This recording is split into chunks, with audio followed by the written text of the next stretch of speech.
Hello, and welcome to the Those Dweebs podcast, where we have a little bit of everything for everyone. Let's roll the d20 of fate and see what we are talking about today.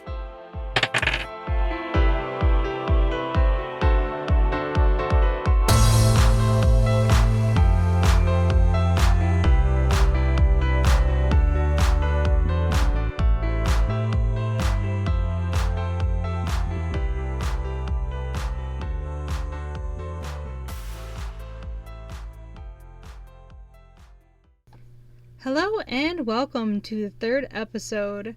I want to take a moment and thank everyone who has supported the podcast so far, and I hope you all are enjoying this as much as I am. Today we are talking about movies that shaped my childhood, which has been quite different from most people in my life.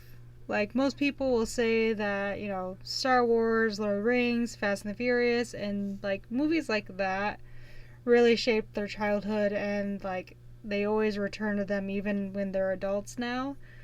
But for me, it's always been the Jurassic Park series.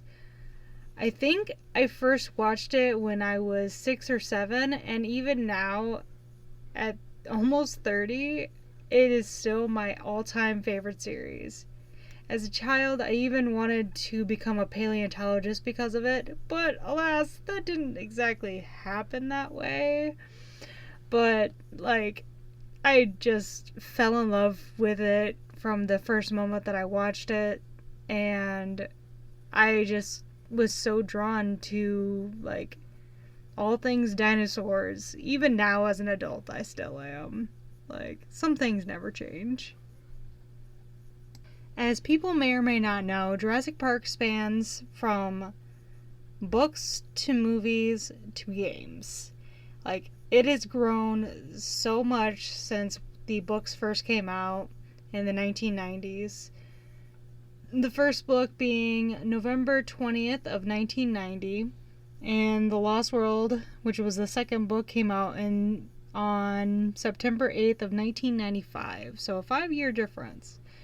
And truth be told, I didn't actually read Jurassic Park, the book, until I think it's about 2 years ago, so 26, 27. And I'm kind of glad that I waited so long to actually, read it, because it is pretty different from the actual, movie. But, there's a lot more technical jargon that, I don't think I would have appreciated as much as whenever I was a child or a teenager. And I started The Lost World, which I need to actually finish because life got in the way, and so I didn't get an opportunity to actually stop and finish it like I really wanted to. But I will say, as far as the books go, from what I've read of The Lost World, I do prefer the first book to the second book, just because they changed a lot of relationships between characters, or characters that didn't exist in the movies or in the book, and so on and so forth for The Lost World. But it is still very well written, and I really do want to give it its chance and finish it off, to actually say that I've finished the series, because I do enjoy them quite a bit. I do wish he was able to write more as far as the Jurassic Park series go in the books, because they are so beautifully done. The detail and the descriptions are just immaculate. So now we are gonna get into the movies and the shows, which we have 6 movies in total, and 2 short films and 2 TV series, which the last, the TV series that came out last was Jurassic World Chaos Theory, and let's just say I binged that in an entire night. It was only 10 episodes, to be fair, but I still binged it in an entire night. And now I have to wait until they come out with the next one, if they come out with the next one, which I really hope they do. But the release dates go, Jurassic Park came out in 1993. Lost World Jurassic Park was 97. Jurassic Park 3 was 2001. Jurassic World was 2015. Jurassic World Fallen Kingdom was 2018. Battle at Big Rock, which was the first short film, came out in 2019. Jurassic World Camp you're gonna have to forgive me. Cretaceous came out as the first TV series in 2020. Jurassic World Dominion: The Prologue came out as the second short film in 2021. Jurassic World Dominion came out in 2022, and Jurassic World Chaos Theory, which is the second follow-up series, came out in 2024. Oh, like, if you had told me that Jurassic Park would have gone past Jurassic Park 3, given that there was a 14-year difference, like, I wouldn't have believed you. Like, I was... Let's see. Let me see if I can figure this out real quick.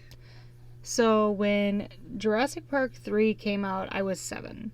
So, I probably watched it, give or take, a year or 2 after that, if I recall. It's been a minute since I've been 7, okay?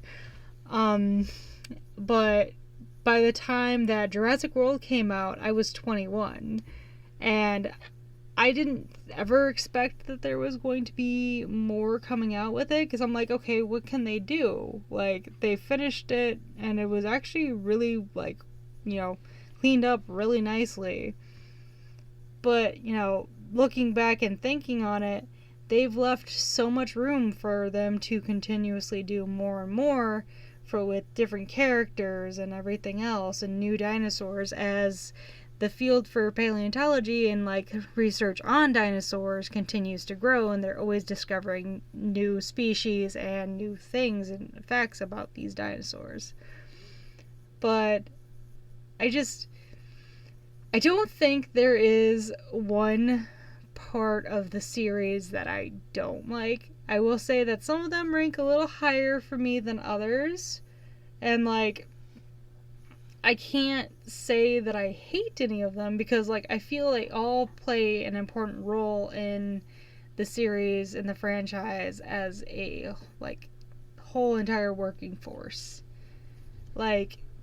The way that all the movies play into the previous when it comes to the Jurassic Park trilogy, and while the characters might change up a bit, you still have little callbacks to, with Jurassic, the Lost World Jurassic Park, you have the Lego battles that Ian Malcolm is going through, and you see John Hammond's dealing with, one of his family members trying to take over, the park and everything.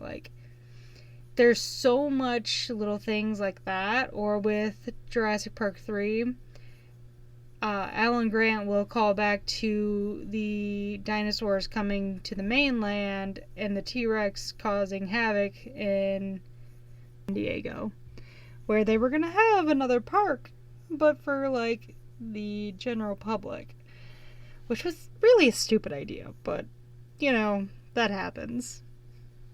As for the Jurassic World trilogy, I do love how, once again, it plays into the previous movies of not only that series, but it also has small little fun, Easter eggs of, Jurassic Park in a whole, and, I can't tell you how many times in theater watching it that, I was crying because, it was so beautifully done, and the callbacks just got me all choked up. But, it just played so well, and the fact that it was taking place on the same island that Jurassic Park took place on was just so wild to me. And then you get into, the TV shows, how, it places so perfectly into the timeline of everything happening, but, from a completely different area in the park, and like the things these kids went through in that series and continue to have gone through is just so heartbreaking, but like so well done and entertaining. And I feel like with the like TV show, it's definitely, while it's, more made for a younger audience, the adults that grew up with Jurassic World and Jurassic Park can enjoy it just as much. Like, I can't say enough about them. They are literally like so much fun. So now we are getting into the games, which for me, while I love the Jurassic Park franchise, I didn't know there were this many games. Like, I have played, I think, 2 or 3, including the Jurassic Park Evolution. I still need to play the second one. I still need to beat the first one and then get the second one. But, like, and then there were, the games I had heard about but never played, which was the Jurassic Park Telltale game, which, not gonna lie, I'm super, super jealous of the people that have gotten to play it, and I've watched playthroughs of it, and, like, I just wish I had gotten the opportunity to actually play it, because I love Telltale games, but that's a story for another time, because, like, those were some of my favorite games ever. And then, the Lego Jurassic World and the Jurassic World arcade game. I think I've played, like, a couple of, like, some of the other ones. But the fact that there were 61 games, and granted, some of those are repeats on different consoles, blew my mind. Like, I didn't realize that there were so many, like, what can I say? I didn't realize there were so many handheld games as well. That was just mind-boggling to me. And now I really want to go through and find all of them, but I can only imagine, like, how, like, difficult it would be to actually find some of these games now. Because, they're probably outdated, like, as, like, than anything else on here. And yeah, like, some of these are for, like, Sega Saturn. I haven't heard about that in years. Like, what? But I will say, like, having watched the Telltale, like, playthrough, like, that's definitely one of my favorites, along with the Jurassic World Evolution game, because it's pretty much like a build your own park and, like, try to get out of debt, which I swear the Dilophosaurus, like, always break free and is so frustrating. And, like, I've realized that not only do the, like, park rangers in the helicopter have terrible aim, but if I take over, I also have terrible aim. That's just me complaining about little things I can't fix. But there's like a game for every single device, and it is so cool. And definitely worth checking out. If you're a gamer and you like the Jurassic World franchise, I highly recommend it. And yeah. So we're going to get into something really fun now. Number 8. George Lucas helped with post-production. Spielberg sought the help of his friend and fellow filmmaker George Lucas during the post-production process.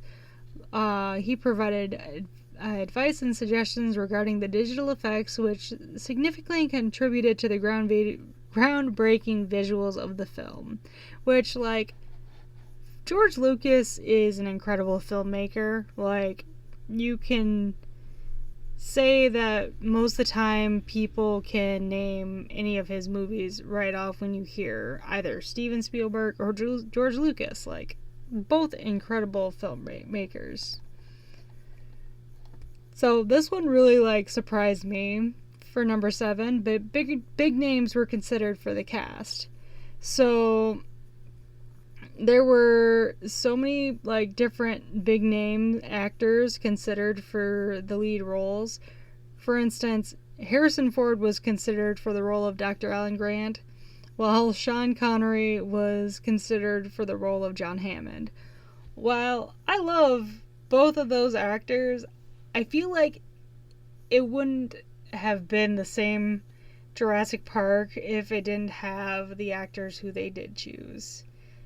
And once again, going back into the movies, seeing the reunion of the original actors in Jurassic World Dominion was just chef's kiss. It was beautiful. Once again, I cried, but that's just an ongoing thing.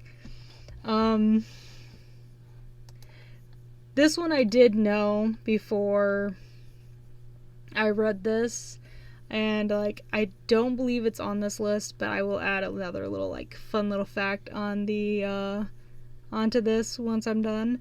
But number 6 is the T-Rex roar is a combination of animal sounds. So the one that they found in, like the one that they made in the film was recordings of elephants, alligators, tigers, and even penguins. I didn't know about the penguins. That one surprised me. But I did know about like what they like the other 3. But the really funny thing is there is actually a video circulating now of what a T-Rex actually, what scientists believe T-Rex actually sound like. And it is both super duper spooky and amazing to listen to.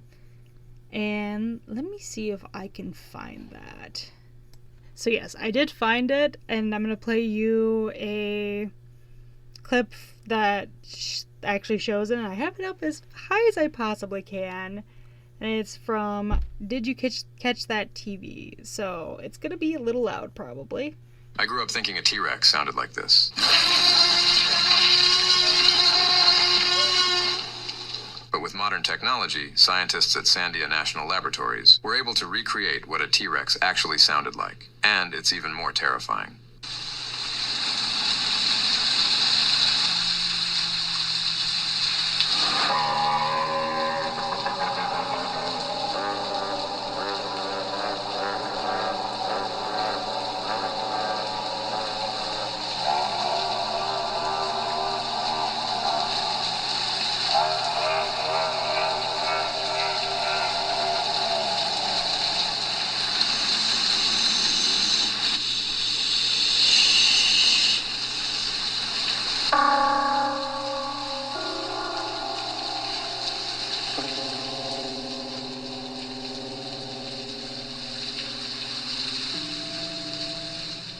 I grew up thinking a T-Rex. So yeah, I don't know about you, but that would be much more terrifying than the first one. Like, that sounded like something straight out of, like, Siren Head, or whatever that one game was called that came out, like, a couple years ago now. Terrifying. But another cool thing with, like, so, this next one, number 5, actually kind of, like, broke my heart a little bit. The Dilophosaurus was fictionalized. Basically, it was portrayed as having the ability to spit venom in the film. In reality, there's no evidence to support this behavior in the actual dinosaur species. Which, like, to me, well, yes, it's not accurate. It was probably one of the cooler effects that they had for the dinosaur. I'm not gonna lie, like, that was slightly disappointing. Number 4, the computer screens were real. So the scenes showing like all the computers with complex graphics and animations were not created using CGI. Instead, the filmmakers used actual programs like Softimage and Wavefront to generate those images, making them functional and interactive. And like, to me, especially in like the early 90s, that is like cutting edge technology. Like, even things today don't look nearly as good or well put together sometimes when they're using CGI, and the fact that they were able to do that in the 90s says a lot. This one I did actually know partially, which I will get into. Number 3 is the T-Rex scene caused some injuries. During the filming of the iconic T-Rex attack scene, a practical effect malfunctioned, causing the actress Laura Dern to injure her leg. Additionally, the animatronic T-Rex had accidentally hit actor Richard Attenborough, resulting in a minor cut on his forehead. And, like, that's not all that happened with the malfunctioning, especially with, like, those heavy raining scenes. It would malfunction so bad that the actual, like, T-Rex would start, like, moving on its own and, like, making noise with no one controlling it. So imagine that on a dark, stormy night, because that would be also very terrifying. Number 2. The Brachiosaurus sneeze was improvised. In one scene, when the Brachiosaurus sneezes on Lex and Tim, the sneeze was entirely improvised by the animatronic dinosaur, and the actors' reactions were completely genuine. That is so funny. Like, I love when filmmakers don't inform, like, actors that something is going to happen and you get their genuine reaction to something, because, like, I feel like everything is so scripted now that you don't get the, like, fun reactions that you can get from your actors and actresses. So that was probably one of my absolute favorite facts on this. And last but not least, the number 1 is the film had a profound impact on paleontology. Jurassic Park sparked a new, renewed interest in paleontology and dinosaur research. Many scientists credit the film for inspiring new generations of researchers and contributing to advancements in our understanding of dinosaurs. As someone that fell in love with the series and did consider going into paleontology as a child, like, I do wish that I had continued into that path, because there is so much more to be discovered in it. But the fact that I wasn't the only one that had that love of the series to absolutely just, like, dive into a whole entire, like, career field for it speaks just volumes of, like, you know, something that could be considered a dying career was renewed because of a movie based around dinosaurs and paleontology. And that is just how inspiring this entire franchise really is. But I will say that the Jurassic Park and World franchise is one I can return to over and over again, no matter what age I am, and still fall in love all over again. Like, even though I know what's going to happen, it is always something that pulls, like, at your emotions and your heartstrings and just makes you delve into the world even more. And I can't say that with some of the new things coming out, because I feel like they aren't as genuine as these movies have been and still are. And I can't wait for, like, future generations to discover them, as, you know, they inevitably make more TV shows or movies based around them. And while that might drive away some fans, I'm very curious to see how the series impacts future generations. With that, I want to thank everyone so much for coming and listening to me ramble on about dinosaurs and Jurassic Park and the entire franchise revolving around it. I know I went a little crazy with, like, the different things surrounding it, but it's just something that I'm super passionate about and I can talk about for hours. Like, I didn't even get into the countless, like, creators who do, like, stuff revolving around the lore and everything, because That's a whole nother rabbit hole I could dive down. And maybe I will in a future episode. But for right now, I want to say a very happy Jurassic June, which I just found out was a thing today. I was today years old when I found this out. And whether you take part or are an ally, a very happy Pride Month to all those. I want to say that Those Dweebs is always a safe spot and safe space for those who are a part of that community.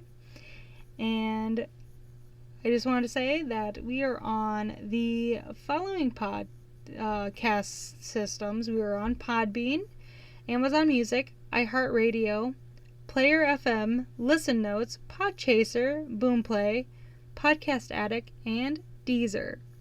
We're hoping to get on to iTunes and Spotify and all those, but it's taking a little bit longer. So hopefully soon I can just say we are on all places where you can find podcasts. One of these days that'll be a thing. But thank you again for listening, and I will see you guys in the next episode. Bye.